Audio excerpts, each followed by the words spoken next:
Assalamualaikum. Waalaikumsalam. Perkenalkan, saya Bidan Dinda yang bertugas pada pagi hari ini. Mohon maaf, dengan adik siapa? Nama saya Dewi, Umur berapa? 16 tahun, Bu. Mohon maaf, ada keluhan apa? Keluhan saya mengalami gatal-gatal di bagian lipatan paha dalam. Iya. Dan saat ini saya lagi menstruasi, Bu. Baik, saya nanti akan menjelaskan untuk bagaimana personal hygiene untuk pembersihan diri buat adik yang sedang menstruasi ya. Baik dek, jadi saya nanti akan menjelaskan bagaimana proses atau cara pembersihan diri saat menstruasi ya. Yang pertama itu untuk pengertian personal saat menstruasi itu perilaku berkaitan dengan tindakan untuk memelihara kesehatan pada daerah kewanitaan ya. Selanjutnya ada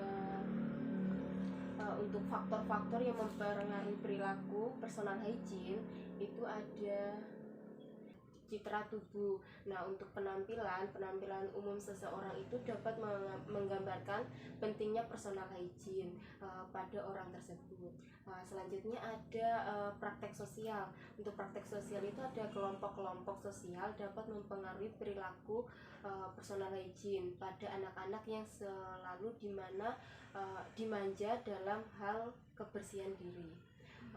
Terus ada tingkat ekonomi. Untuk tingkat ekonomi ini seseorang mempengaruhi jenis dan tingkat praktek kebersihan yang digunakan.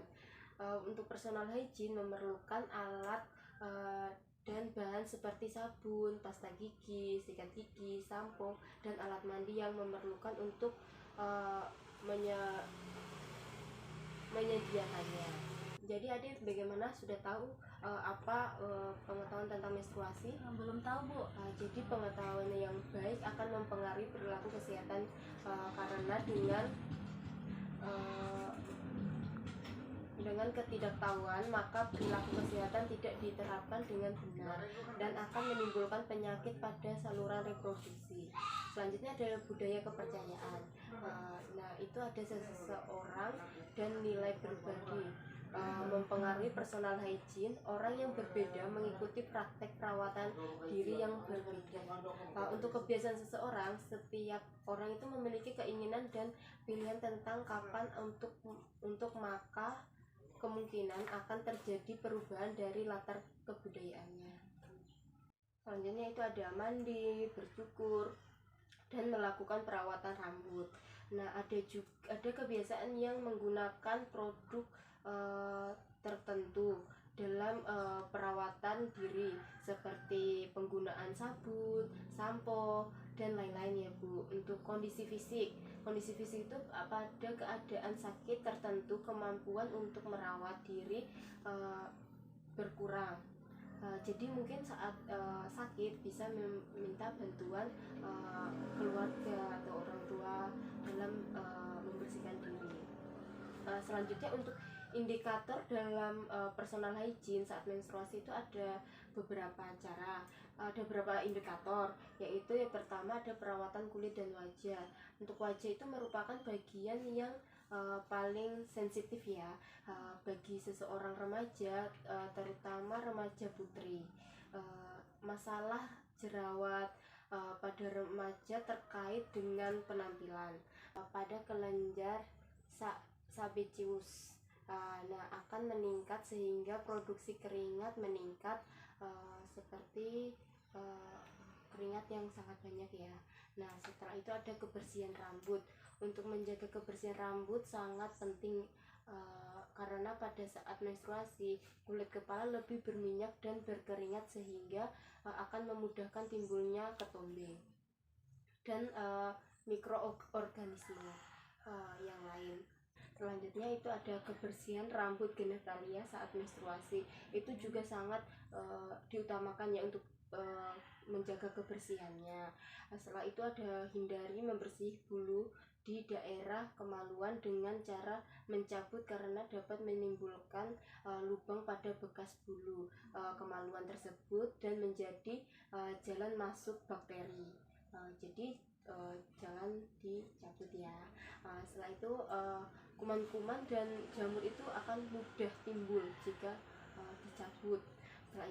Selanjutnya ada kebersihan tubuh dan organ genitalia. Itu adalah udara yang panas, cenderung lembab dan berkeringat. Keringat ini membuat tubuh kita menjadi lembab. Nah, itu terutama di bagian tubuh yang tertutup dan lipatan-lipatan. Seperti tadi lipatan paha dalamnya gatal ya. Ya, itu karena ada kelembapan. Seperti itu. Untuk kebersihan pakaian sehari-hari, mengganti pakaian setiap hari itu sangat penting. Biasanya mengganti pakaian berapa kali dalam sehari? Kadangnya 2 kali, kadangnya juga 1 kali. Ya, itu diutamakan juga untuk menjaga kebersihan itu. Setiap keringat itu harus mengganti. Usahakan memakai pakaian yang mudah menyerap keringat, seperti itu. Untuk penggunaan pembalut, untuk pilihan pembalut yang bersih, setelah itu tidak berwarna, tidak mengandung parfum, dan daya serapnya yang tinggi, sehingga tetap merasa nyaman dalam pakaian. Setelah itu apabila di permukaan itu sudah ada gumpalan-gumpalan, itu segera ganti pembalutnya ya. Dan untuk alasan karena gumpalan darah itu akan terdapat di permukaan pembalut tersebut merupakan tempat yang sangat baik untuk perkembangan jamur. Jadi segera ganti pembalut jika ada gumpalan-gumpalan agar tidak terjadinya jamur seperti itu. Selanjutnya itu ada tindakan yang dilakukan personal hygiene saat menstruasi. Itu ada beberapa cara ya. Yang pertama itu bisa mencuci muka 2 kali sehari atau 3 kali sehari untuk mencegah timbulnya jerawat. Setelah itu ada mencuci rambut atau keramas itu 2 hari sekali. Terus ada mandi yang bersih minimal 2 kali sehari. Terus untuk memotong dan membersihkan kuku. Terus ada mencuci tangan dan sebelum memegang genitalia dan sesudah memegang alat genitalia. Selanjutnya untuk tidak membersihkan daerah genitalia dengan menggunakan antiseptik, mencuci alat atau cebok dengan air bersih saja, dengan air mengalir, jangan menggunakan antiseptik.